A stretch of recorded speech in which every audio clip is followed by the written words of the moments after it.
ॐ तत्पुरुषाय विद्महे वक्रतुण्डाय धीमहि तन्नो दन्तिः प्रचोदयात्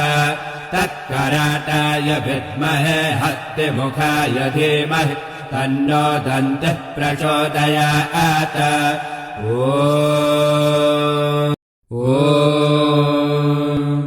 विकटोत्कटसुन्दरदन्तिमुखम् भुजगेन्द्रसुसर्पगदाभरणम् गजनीलगजेन्द्रगणाधिपतिम् प्रणतोऽस्मि विनायकहस्तिमुखम्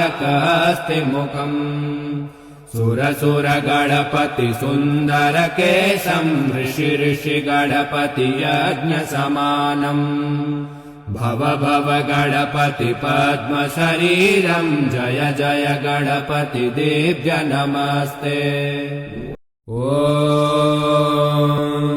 एकदन्ताय विद्महे वक्रतुण्डाय धीमहि तन्नो दन्तिः प्रचोदयात् लम्बोदराय विद्महे महोदराय धीमहि तन्नो दन्तिः प्रचोदयात् ॐ